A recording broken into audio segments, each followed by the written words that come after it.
श्रीहरिवायुगुरुभ्यो नमः। ओं वंदे विष्णुं नमामि श्रियमथ च भुवं ब्रह्मवायू च वंदे गायत्रीं भारतीं तामपि गरुडमनन्तं भजे रुद्रदेवं देवीं वंदे सुपर्णीमहिपतिदयितां वारुणीमप्युमां ताम् इन्द्रादीन् काममुख्यानपि सकलसुरान् तद्गुरून्मद्गुरूंश्च अभ्रमं भङ्गरहितं अजडं विमलं सदा आनन्दतीर्थमतुलं भजे तापत्रयापहम्। पूज्याय राघवेन्द्राय सत्यधर्मरताय च भजतां कल्पवृक्षाय नमतां कामधेनवे। पृथ्वीमण्डलमध्यस्थाः पूर्णबोधमतानुगाः वैष्णवाः विष्णुहृदयाः तान् नमस्ये गुरून् मम। आपादमौलिपर्यन्तं गुरूणामाकृतिं स्मरेत् तेन विघ्नाः प्रणश्यन्ति सिद्ध्यन्ति च मनोरथाः। श्री विद्यासागरमाधवतीर्थगुरुभ्यो नमः। हरिः ओम्।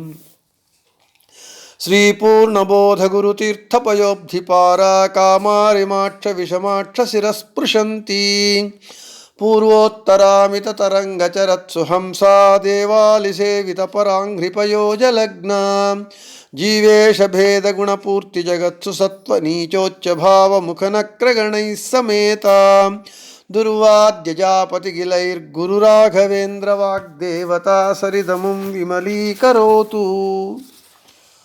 శ్రీ రాఘవేంద్ర గురు సార్వభౌముల వారి స్తోత్ర పాఠమునందు నిన్నటి రోజున మనము భవ్యస్వరూపో భవదుఃఖతూల సంఘాగ్నిచర్య సుఖధైర్యశాలి సమస్త దుష్టగ్రహ నిగ్రహేషో దురత్యయోపప్లవ సింధుసేతు అని ఆ శ్లోకాన్ని మనం చెప్పుకున్నాం. ఇక ఈరోజు నిరస్తదోషో నిరవద్యవేషః ప్రత్యర్థి మూకత్వ నిదాన భాషః విద్వత్పరిజ్ఞేయ మహావిశేషో వాగ్వైఖరీర్జిత భవ్యశేషః. ఈ శ్లోకం గురించి ఈరోజు చెప్పుకుందాం. పదచ్ఛేదము: నిరస్తదోషః నిరవద్యవేషః ప్రత్యర్థి మూకత్వ నిదాన భాషః విద్వత్పరిజ్ఞేయ మహావిశేషః వాగ్వైఖరీ నిర్జిత భవ్యశేషః. ఇక ప్రతిపదార్థం: నిరస్తదోషః, నిరస్త ప్లస్ దోషః, నిరస్తదోషః అంటే నిరాకరింపబడినటువంటి దోషము ఉన్నటువంటి వారు. నిరాకరింపబడినటువంటి దోషము ఉన్నటువంటి వారంటే అర్థం ఏమిటి అంటే దోషములు లేనటువంటి వారు అని అర్థం. దాని వివరణను ముందిస్తాను. నిరవద్యవేషః, నిరవద్య ప్లస్ వేషః, నిరవద్యవేషః. నిరవద్య దుర్లక్షణములు లేనటువంటి లేదా అమంగళకరము కానటువంటి వేషః ఆకారము లేదా అలంకారము ఉన్నటువంటి వారు. అంటే దుర్లక్షణములు లేనటువంటి వారు, అమంగళకరమైనటువంటి వేషము లేనటువంటి వారు. ప్రత్యర్థి మూకత్వ నిదాన భాషః. ఈ పెద్ద పదాన్ని పదచ్ఛేదం చేస్తే ప్రత్యర్థి మూకత్వ నిదాన భాషః. ప్రత్యర్థి ప్రతివాదుల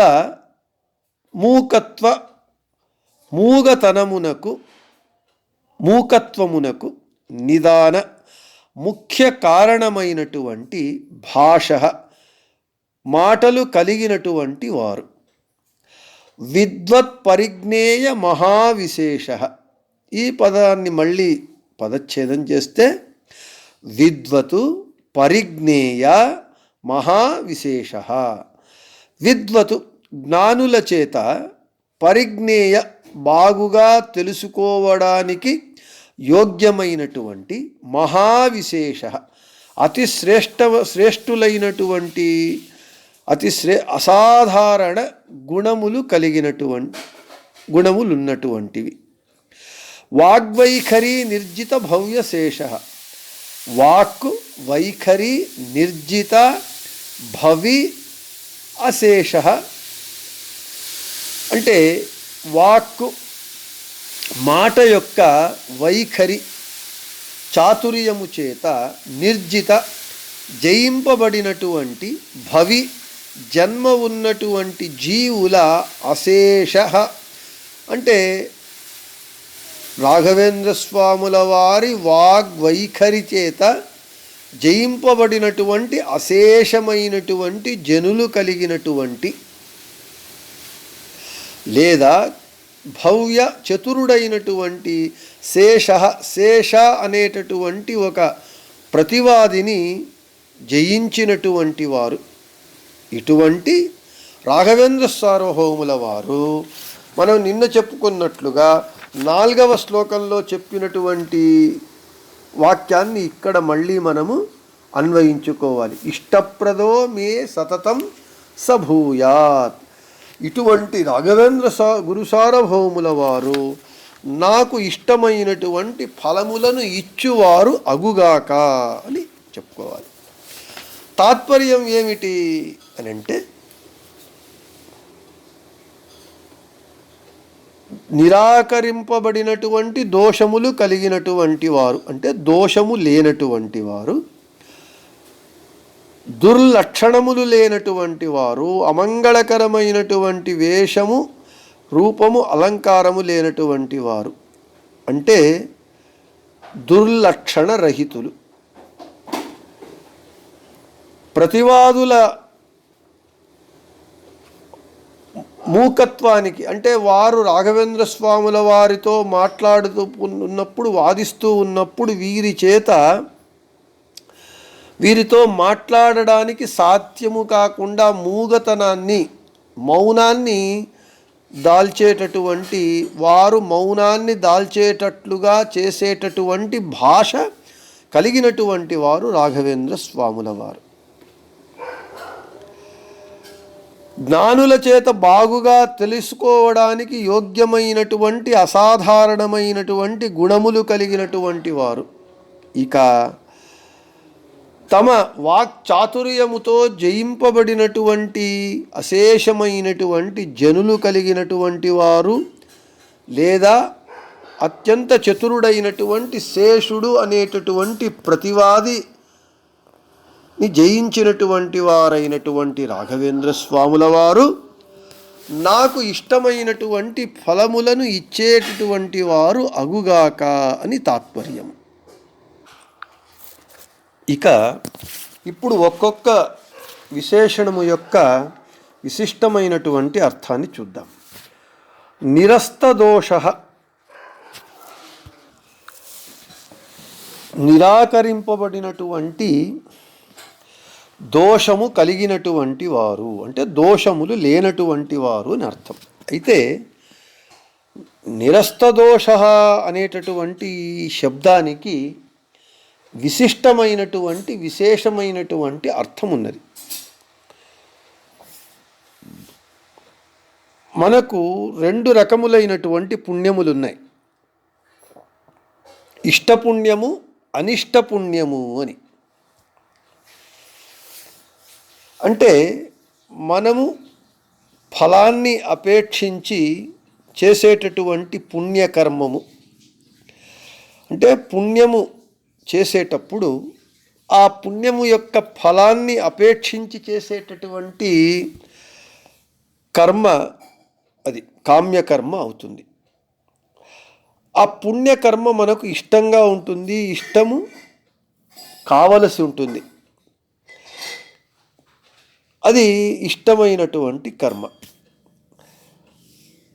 కాలాంతరమునందు ఆ పుణ్యము వల్ల వచ్చేటటువంటి పుణ్యము వలన వచ్చేటటువంటి ఫలము కంటే ఉత్తమమైనటువంటి ఫలము మన చేతికి వచ్చేటప్పుడు ఆ వెనుక వచ్చినటువంటి ఆ పుణ్య ఫలం ఏముంటూ ఉన్నది, మనము ఉత్తమ ఫలాన్ని పొందడానికి అడ్డుగా ఉంటుంది.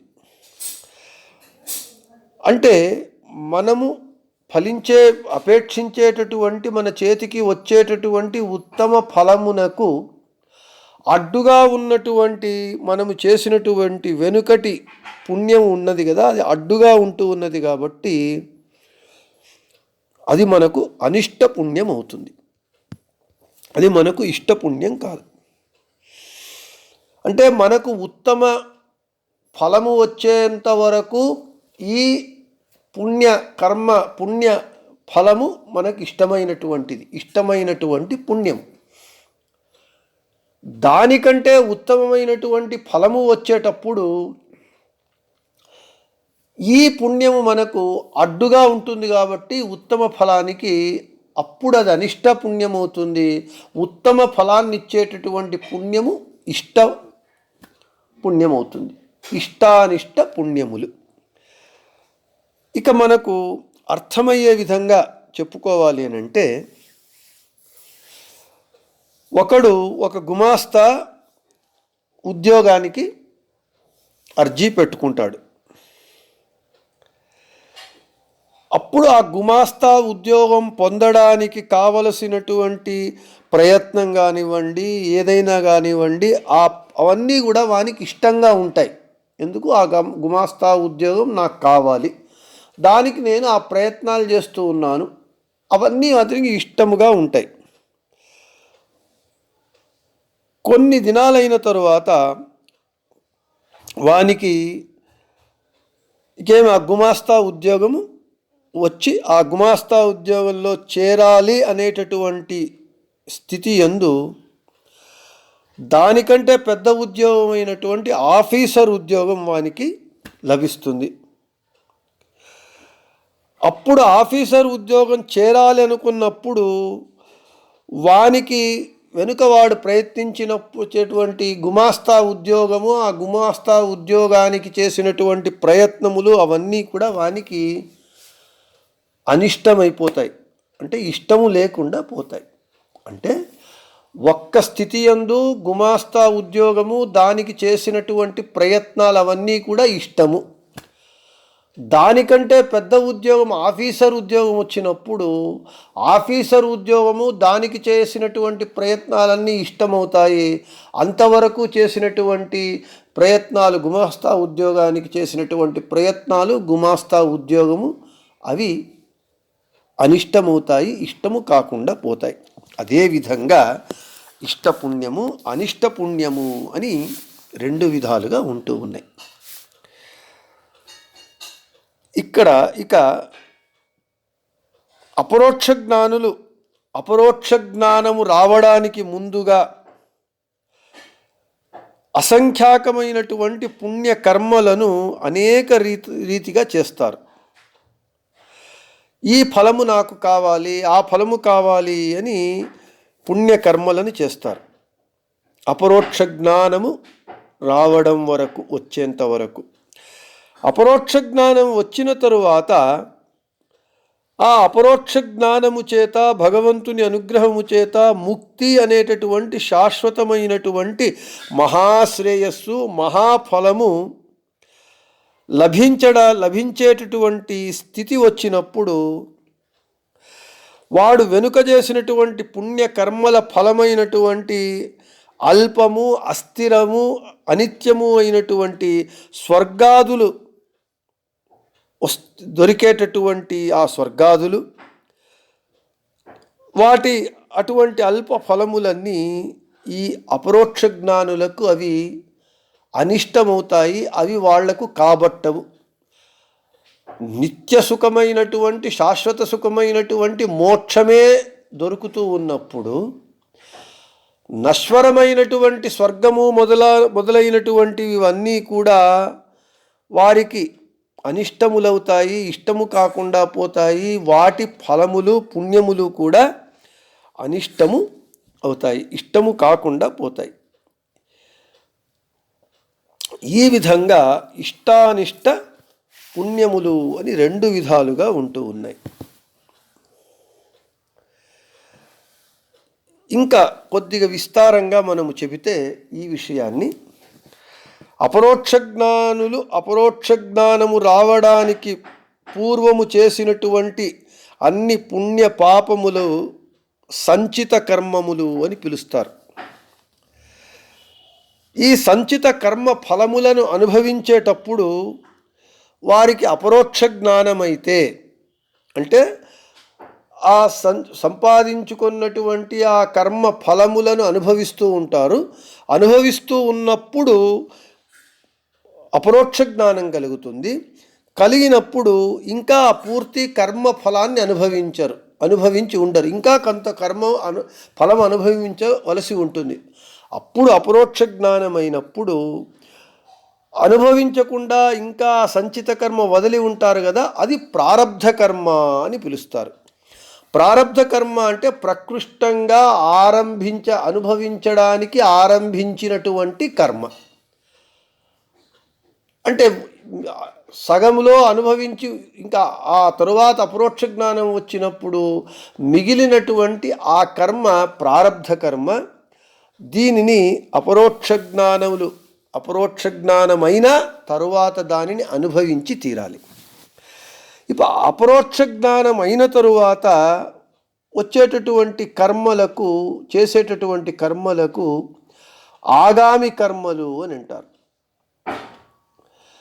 ఈ మూడు విధములైనటువంటి కర్మలలో సంచిత, ప్రారబ్ధ, ఆగామి, ఈ మూడు విధములైనటువంటి కర్మలందు ప్రారబ్ధ కర్మ ఫలములను మాత్రము అపరోక్ష జ్ఞాని తప్పక అనుభవించి తీరాలి. అపరోక్ష జ్ఞానం కలిగినప్పుడు సంచిత ఆగామి కర్మలన్నీ కూడా నాశమవుతాయి. అయితే ప్రారబ్ధ కర్మ మాత్రము వదలదు, దానిని అనుభవించి తీరాలి అపరోక్ష జ్ఞానమైనా కూడా. అందుకే ఎవరైనా వెంటపడితే, ఏదైనా మనలను వదలకుండా ఎవరైనా మనల్ని ఇబ్బంది పెడుతుంటే ప్రారబ్ధ కర్మ మనకు తగిలినది అని చెప్తూ ఉంటాం. అది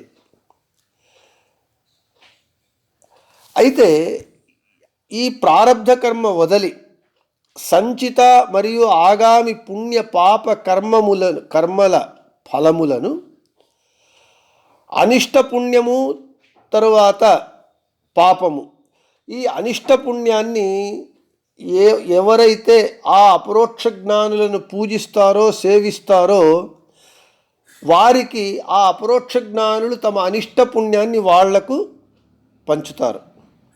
ఎవరైతే ఆ అపరోక్ష జ్ఞానులను ద్వేషిస్తారో నిందిస్తారో వారికి ఆ అపరోక్ష జ్ఞానులు తమ పాప ఫలములను వారికి ఇస్తారు. ఇది శ్రీహరి ఈ విధంగా అపరోక్ష జ్ఞానులకు పాప పుణ్య కర్మ ఫలముల యొక్క వాటిని పంచి ఇవ్వటం అనేటటువంటి వ్యవస్థను శ్రీహరి భగవంతుడు చేస్తూ ఉన్నారు. ఇక శ్రీ రాఘవేంద్ర గురు సార్వభౌముల వారు తాము మూల రూపంలో శంకుకర్ణుడిగా ప్రసిద్ధులై, నేను మొదటే చెప్పినట్లుగా బ్రహ్మ చేసేటటువంటి భగవంతుని పూజకు సామగ్రిని కూర్చడం అనేటటువంటి సేవను చేస్తూ ఉండిరి. అయితే నా దేవపదమారూఢ బ్రహ్మదర్శన వర్జితా అని ప్రమాణము ప్రకారం దేవతా పదవి అపరోక్ష జ్ఞానులు కానటువంటి వారికి దొరకదు. అంటే కేవలము అపరోక్ష జ్ఞానులకు మాత్రమే లభిస్తుంది. శంకుకర్ణుడు అపరోక్ష జ్ఞానము పొందిన తరువాతనే ఆ సత్యలోకములో లోకమునందు బ్రహ్మ సేవకు ఉన్నటువంటి వాడు. ఈ విధంగా శంకుకర్ణులే మనం మొదటే చెప్పుకున్నట్లుగా ప్రహ్లాదరాజుల వారు, బాహ్లీకరాజుల వారు, వ్యాసరాజ తీర్థులు, రాఘవేంద్ర గురు సార్వభౌములుగా అవతరించారు. ఆయా అవతారములందు వీరిని ఎవరైతే భక్తి చేస్తారో, వారిని పూజిస్తారో, అటువంటి వారికి ఈ రాఘవేంద్ర గురు సార్వభౌముల వారు తమ మూల రూపము మొదలుకొని 4 అవతారములలో ఉన్నటువంటి అనిష్ట ఫలాన్ని తనను సేవించేటటువంటి, పూజించేటటువంటి, భక్తి చేసేటటువంటి వారికి ఇవ్వటము, తమను ద్వేషించేటటువంటి వారికి పాప ఫలములను ఇచ్చేటట్లుగా చేస్తూ ఉన్నారు. అయితే ఇక్కడ అనిష్ట పుణ్య ఫలానుభవము, పాపకర్మ అనుభవము ఈ అపరోక్ష జ్ఞానులకు ఉండదు. రాఘవేంద్ర గురు సార్వభౌముల వారు అపరోక్ష జ్ఞానులు అని ఇంత చెప్పిన తరువాత, అంటే అపరోక్ష జ్ఞాని అయినటువంటి శంకుకర్ణులే మూల రూపమునందు, వారే ప్రహ్లాద, బాహ్లీక, వ్యాసరాజ, రాఘవేంద్ర గురు సార్వభౌములుగా అవతరించినారు అని చెప్పిన తరువాత, రాఘవేంద్ర గురు సార్వభౌముల వారు అపరోక్ష జ్ఞానులను మనం ప్రత్యేకంగా చెప్పవలసినటువంటి అవసరం లేదు. కాబట్టి నిరస్త దోష అంటే అనిష్ట పుణ్యము మరియు పాప ఫలములను తాను అనుభవించకుండా ఇతరులకు ఇచ్చేటటువంటి వారు రాఘవేంద్ర గురు సార్వభౌములు అని అప్పణాచార్యుల వారు ఈ స్తోత్రమునందు రాఘవేంద్ర గురు సార్వభౌములను పొగుడుతూ ఉన్నారు. నిరస్త దోష అని చెప్తూ, ఇక నిరవద్యవేష ప్రత్యర్థి మూకత్వ నిదాన భాష విద్వత్పరిజ్ఞేయ మహావిశేష వాగ్వైఖరి నిర్జిత భవ్యశేష అనేటటువంటి విశేషణముల యొక్క విశేష అర్థాన్ని మనము రేపటి పాఠమునందు చెప్పుకుందామని చెబుతూ, శ్రీకృష్ణార్పణమస్తు, మధ్వేషార్పణమస్తు, అందరికీ శుభమస్తు.